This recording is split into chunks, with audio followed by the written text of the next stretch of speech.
Welcome to Lakshmi அம்மா kitchen. இன்றைக்கி நம்ம பார்க்க போகிற ரெசிபி என்னன்னாங்க, ஆட்டு மண்ணீரல் தாங்க. நான் 2 பீஸாக வாங்கி வச்சுருக்கேன். இது எப்படி செய்யலான்னு பார்க்கலாங்க.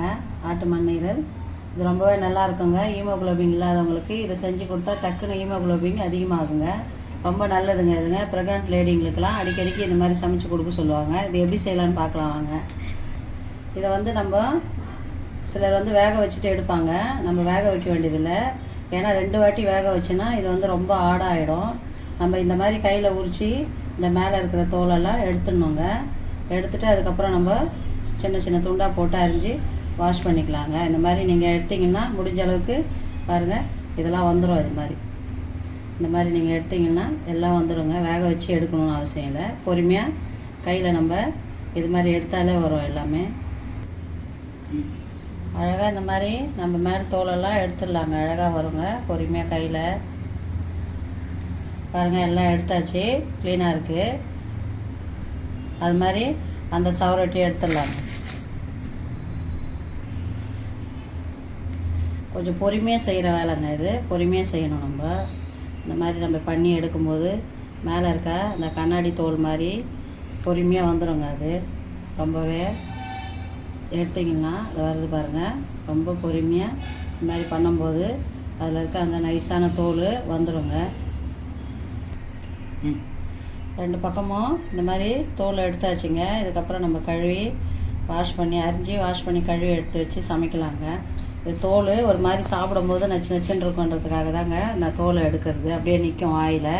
இது மாதிரி நம்ம எடுத்துகிட்டு இனிமேல் அரிஞ்சிக்கலாங்க. தோலை எடுத்துகிட்டு கழுவி வாஷ் பண்ணி எடுத்து வச்சுருக்குங்க. இது மாதிரி அந்த 2 மண்ணீரலும் அதுக்கு தேவையான பொருள் என்னென்னு பார்த்துடலாங்க. 1/4 ஸ்பூன் கறி மசாலா தூள், 1 ஸ்பூன் கசகசா, 2 மீடியம் சைஸ் தக்காளி, 1 வெங்காயம் வெட்டி வச்சுருக்கேங்க. ஒரு 2 தேங்காய் பத்தை சீவி துருவி இது மாதிரி எடுத்து வச்சுருக்கேங்க. சால்ட்டு, இஞ்சி பூண்டு பேஸ்ட்டு, குழம்பு மிளகாத்தூள், கருவேப்பிலை, கொத்தமல்லி, மிளகு, சீரகம், வெந்தயம், மிளகு, சீரகம், சோம்பு, இது 3 நம்ம ட்ரை பண்ணி வறுத்து தாங்க போட்டு இதை பண்ண போகிறோம். எப்படி செய்யலான்னு பார்க்கலாம் வாங்க வீடியோவில். போட்டிருக்கேங்க. இந்த 2 காஞ்ச மிளகா, 3 காஞ்ச மிளகா அதில் போட்டுருங்க. கொஞ்சமாக நம்ம தனியாக போட்டுடலாங்க. எல்லாமே கொஞ்சமாக தாங்க, அந்த குவான்டிட்டிக்கு அந்த 2 மண்ணீரலுக்கு ஏற்ற மாதிரி. கொஞ்சமாக சோம்புங்க, ஒரு 10 மிளகு, கொஞ்சமாக சீரகம், இது எல்லாத்தையும் நம்ம வறுத்துடலாங்க.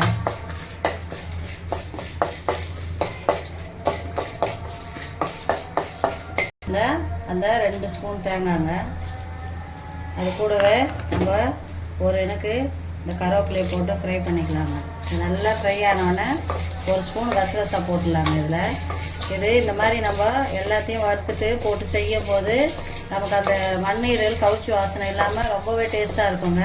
நான் ஆல்ரெடி என் பசங்களுக்கு இது மாதிரி செஞ்சு கொடுத்துருக்கேன். மணமாக இருக்கும். இந்த கருவேப்பிலை, இந்த தேங்காய் நம்ம எண்ணெயில் நல்லா ஃப்ரை பண்ணி செய்யறதுனால அந்த கசகசா ஃப்ளேவரோட அந்த மண்ணீரல் வாசனையே இல்லாமல் நம்ம மட்டன் சாப்பிட்ற மாதிரி இருக்குங்க. ரொம்ப டேஸ்ட்டாக இருக்குங்க.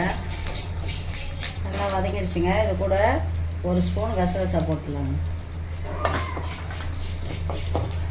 எல்லாத்தையும் நம்ம அடுப்பு சிம்மில் வச்சு பொறுமையாக இதை நல்லா வறுத்து எடுத்துக்கலாங்க.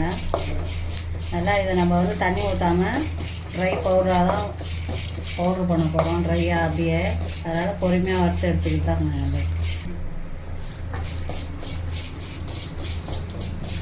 நல்லா இந்த மாதிரி வறுந்துடுச்சுங்க. இந்த ஸ்டேஜில் ஸ்டவ் ஆஃப் பண்ணிடலாங்க. வேறு பிளேட்டில் மாற்றி நம்ம நல்லா இந்த கருவேப்பிலை, இந்த கசகசா, தேங்காயெல்லாம் நல்லா வாசனை வருங்க. அந்த அளவுக்கு நம்ம வறுத்து எடுத்துக்கணுங்க. இந்த வாசனை தான் அந்த மண்ணீரலில் வாசனையே கமகமன்னு ரொம்பவே நல்லா இருக்குங்க. மண்ணீரல் வாசனையே தெரியாது நமக்கு. மட்டன் சாப்பிட்ற மாதிரி இருக்கும். கறி மாதிரி தான் இது இருக்கும். ரொம்ப நல்லா இருக்குங்க. இது ஆறினோடனே நம்ம பவுட்ரு பண்ணிக்கலாங்க. கடாய் வச்சுருக்குங்க. கொஞ்சமாக நல்லெண்ணெய் விட்ருக்கேன். நல்லெண்ணெய் செஞ்சால் ரொம்பவே நல்லா இருக்குங்க. கொஞ்சமாக சோம்பு பொரிஞ்சோடனே நம்ம அரிஞ்சு வச்சுருக்கேன் அந்த மீடியம் சைஸ் வெங்காயம், 1 வெங்காயம் தாங்க அரிஞ்சு வச்சுருக்கேன். ஒரு 2 சின்ன தக்காளி தாங்க. வெங்காயத்தை போட்டுருக்கேன்.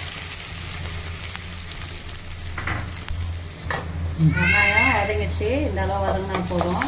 அரிஞ்சு வச்சுருக்கேன் 2 தக்காளி இதில் போட்டுருக்கேன். கருவேப்பிலையை போட்டாச்சுங்க. தக்காளி போட்டாச்சு. தக்காளி வதங்கினோன்னா நம்ம இஞ்சி பூண்டு பேஸ்ட், தேவையான அளவு மஞ்சள் தூள், தேவையான உப்பு சால்ட் கொஞ்சமாக போட்டு இந்த தக்காளி வெங்காயம் வதக்கி எடுத்துடலாம். இந்த அளவுக்கு வதங்கினா தக்காளி இந்த அளவு வதங்கினா போடுங்க. கொஞ்சமாக இஞ்சி பூண்டு பேஸ்ட்டு. ஏன்னா நான் வாங்கி வச்சது 2 சவரொட்டி தாங்க. ஏன்னா எங்கள் ஊரில் சவரொட்டிலாம் கிடைக்க மாட்டேங்குது. முன்கூட்டியே சொல்லி வச்சுருந்தா தான் கிடைக்கும். அது மாதிரி சொல்லி வச்சுருந்து வாங்கினது தாங்க. அது ரொம்பவே உடம்புல பிளட் இல்லாதவங்களுக்கு இப்போல்லாம் இதை வாங்கி கொடுத்துட்றாங்க. உடனே நல்ல ரிசல்ட் கிடைக்குதுங்க. இதை வாரம் வாரம் சாப்பிட்டா பிளட் இன்க்ரீஸ் ஆகிடுது. அதனால் இங்கே கிடைக்கிறதே கஷ்டமாக இருக்குங்க. கொஞ்சமாக இஞ்சி பூண்டு பேஸ்ட் போட்டு வதக்கியிருக்கேன். கொஞ்சமாக கொத்தமல்லி போட்டுலாங்க.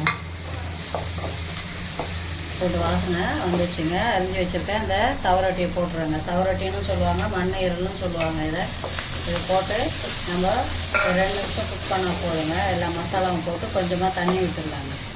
பாருங்கள், போட்ட உடனே அப்படியே நமக்கு தெரியும் பாருங்கள் எப்படி வரைச்சிருக்குங்க.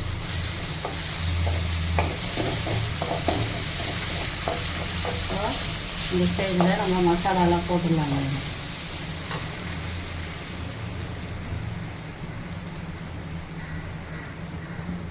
கொஞ்சமாக கறி மசாலா போடுங்க.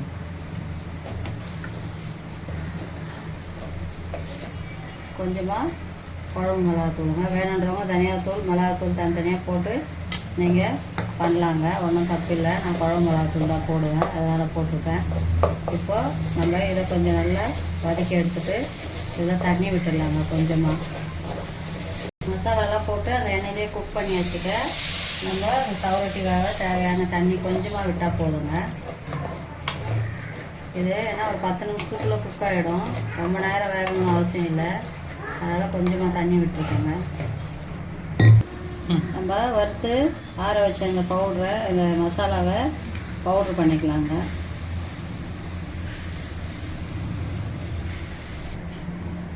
அரைச்சி மிக்சியில் போட்டு அரைச்சி பவுட்ரு பண்ணி எடுத்துகிட்டு வந்தாச்சுங்க. பாருங்கள், ட்ரையாக நல்லா பவுட்ரு. இதை நம்ம இந்த ஈரலில் தண்ணிலாம் நல்லா சுண்டி ட்ரை ஆகும்போது போட்டு ஒரு பரட்டி எடுத்துடலாங்க. பாருங்கள், விட்ட தண்ணியெல்லாம் சுண்டி வந்துடுச்சு. இன்னும் கூட கொஞ்சம் ட்ரை ஆகணுங்க.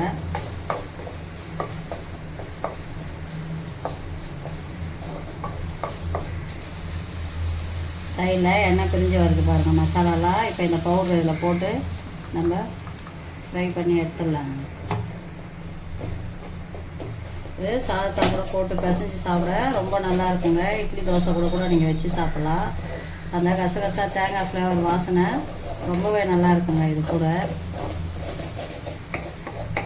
போட்டு நம்ம ஒரு 2 நிமிஷம் சும்மா குக் பண்ணிட்டு ஆஃப் பண்ணிடலாங்க ஸ்டவ்வை. ஏன்னா ஆல்ரெடி நம்ம எல்லாமே நல்லா எண்ணெயில் வறுத்த மசாலா தாங்க. அது போதுங்க. இந்த ஸ்டேஜில் ஸ்டவ் ஆஃப் பண்ணிடலாம்.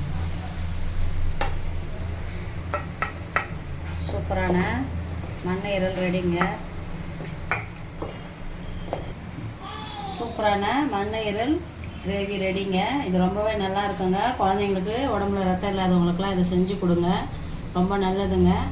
நீங்களும் இந்த வீடியோ பிடிச்சிருந்தா ட்ரை பண்ணி பாருங்கள். இந்த வீடியோ பிடிச்சிருந்தா லைக் பண்ணுங்கள், ஷேர் பண்ணுங்கள், கமெண்ட் பண்ணுங்கள். லட்சுமி அம்மா கிச்சனுக்கு மறக்காமல் சப்ஸ்கிரைப் பண்ணுங்கள். தேங்க்யூங்க.